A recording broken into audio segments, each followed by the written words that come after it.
আমি এরকম গোশের একটা পুরো চাঙ্ক নিয়ে আসছি। আমি নিজে কেটে নিতে পছন্দ করব, সেই জন্য আমি বলেছি আপনাদেরকে কাটার দরকার নেই, আমাকে একটা পিস দিয়ে দেন। তোরা আমাকে দিয়ে দিচ্ছে আর কি।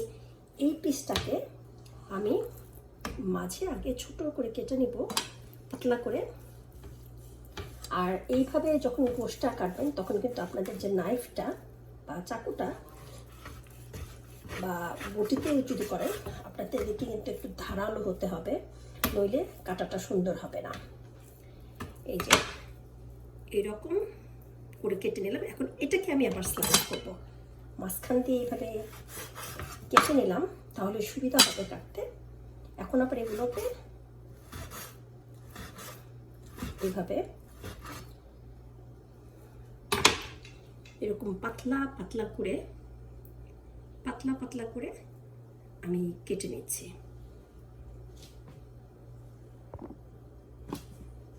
কোষটা কাটা হয়ে গেছে। এখন এটাকে আমি ভালো করে ধুয়ে একটু পানি ঝরাতে দেব, যে পানিগুলো যেন ঝরে যায়।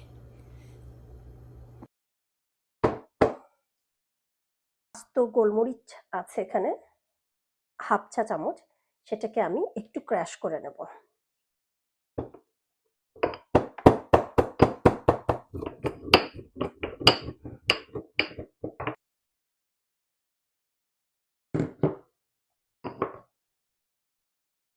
এখানে দিয়েছি আধা চা চামচ গোলমরিচ ক্র্যাশ করা, আর দিচ্ছি আদা রসুনের পেস্ট 1 চা চামচ, লবণ পরিমাণ মতো। যেহেতু এখানে সস অ্যাড করব, সেই জন্য লবণটা একটু কম দিতে হবে, তাছাড়া বেশি লবণ হয়ে যাবে। একটু মরিচের গুঁড়া,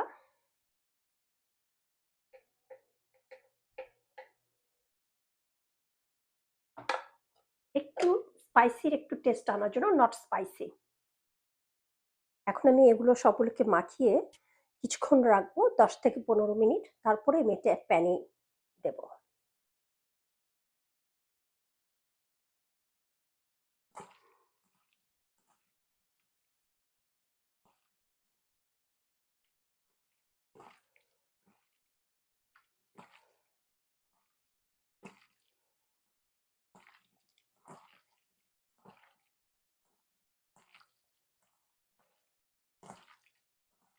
এটার সাথে অ্যাড করব 1 চা চামচ সয়া সস।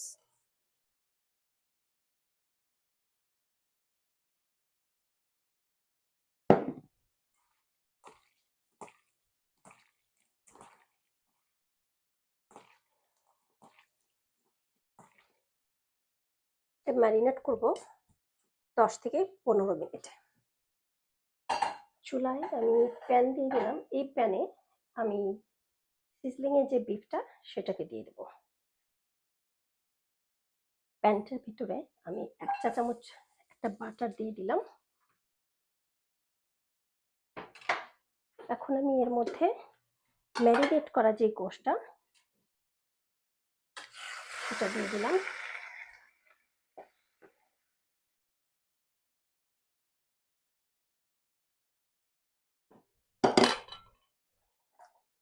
চুলাটাকে আবার একটু বাড়িয়ে দিলাম, কারণ বাটার দেওয়ার সময় আমি চুলাটাকে কমাই দিছি।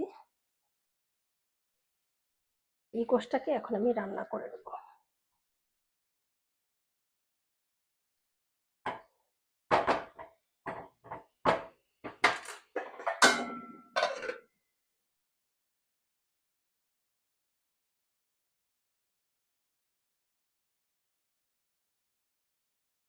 একটু নেড়ে দেবো যেন নিচে পুড়ে না যায়, খেয়াল রাখতে হবে।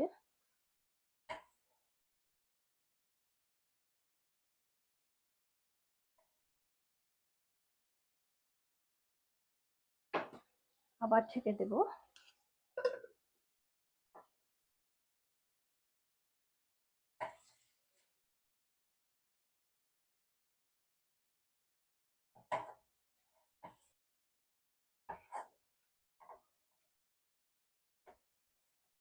আমি এটাকে একটু এক পাশে এটাকে সরিয়ে দিলাম।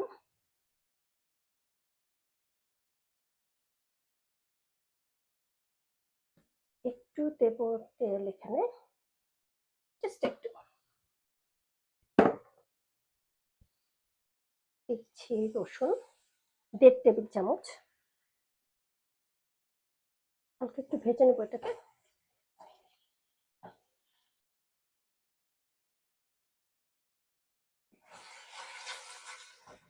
দিচ্ছি টমেটো কেচাপ 1 টেবিল চামচ। এখন আমি এই সবজিগুলির মধ্যে অ্যাড করলাম।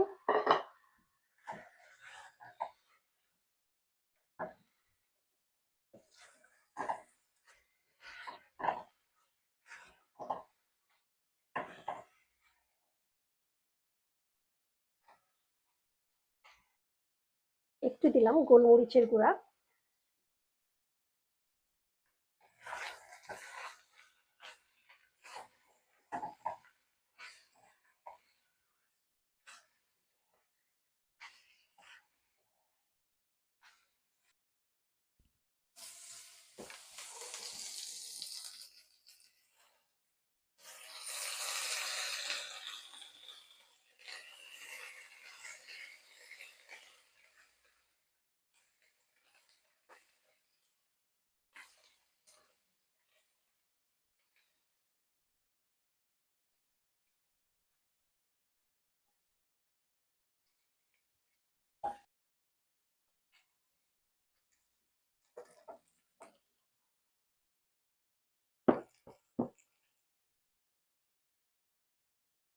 Sizzling ready.